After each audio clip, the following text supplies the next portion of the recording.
अब सोचिए कि सरेआम एक महिला से, और वो भी जो कांस्टेबल है, उसके साथ इस तरह की हरकत की जाती है, उस पर हमला किया जाता है। तो ये बताता है कि बदमाशों के अंदर क्या खौफ नहीं है। पटना में तो कुछ ऐसा ही लगता है, क्योंकि एक बार फिर से वहां बदमाशों में दिखता है कि जो आतंक है, और उनका जो आतंक है लोगों के बीच ज्यादा पनप रहा है, उनके अंदर पुलिस का आतंक नहीं रहा है, क्योंकि बदमाशों ने घर में घुसकर एक प्रॉपर्टी डीलर को गोली मार दी।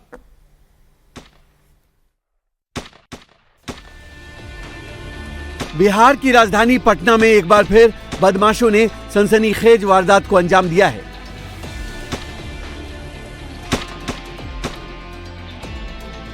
बेखौफ बदमाशों ने एक घर में घुसकर प्रॉपर्टी डीलर पारस राय की गोली मारकर हत्या कर दी।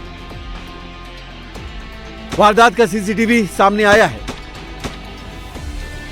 इसमें दिख रहा है कि जैसे ही पारस राय अपने घर के अंदर दाखिल हुए, पीछे से हेलमेट पहने हमलावर ने उन पर फायर कर दी। गोली लगते ही पारस राय जमीन पर गिर गए। इसके बाद बदमाश घर के अंदर दाखिल हुए और पारस राय पर नजदीक से एक के बाद एक कई फायर किए। इस दौरान पारस राय ने हमलावरों का विरोध करने की कोशिश की, लेकिन गोली लगने की वजह से वो इसमें नाकाम रहे। इस हमले का ये दूसरा सीसीटीवी है जो घर के बाहर का है। इसमें 3 हमलावर दिख रहे हैं, 2 हेलमेट पहने हैं जबकि तीसरा बिना हेलमेट का है। तीनों गली में दाखिल हुए और इसके फौरन बाद फायरिंग करने लगे। फायरिंग होते ही इलाके में भगदड़ मच गई। गली में खड़े लोग जान बचाकर भागने लगे। वारदात को अंजाम देने के बाद हमलावर बाहर निकले और 2 बाइक पर बैठकर मौके से फरार हो गए।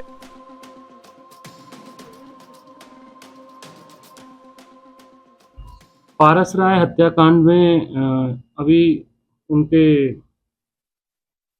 घर वालों की तरफ से एक एफआईआर के लिए आवेदन दे दिया गया है और इसमें एफआईआर रजिस्टर भी हो गई है और एफआईआर में 9 लोगों को अभियुक्त बनाया गया है। इसमें कई सारे एंगल्स हैं, इसमें उन पर हम लोग काम कर रहे हैं। इसमें भूमि विवाद भी है और परिजनों के हिसाब से उनके जो परिवार के जो व्यक्ति हैं शंभू राय, उन पर सीधा आरोप है, जैसा कि एफआईआर में भी बोला गया है। और साथ ही साथ जिस दिन बयान रिकॉर्ड्स किया गया था तो उस दिन भी उनके ऊपर आरोप लगाया गया था।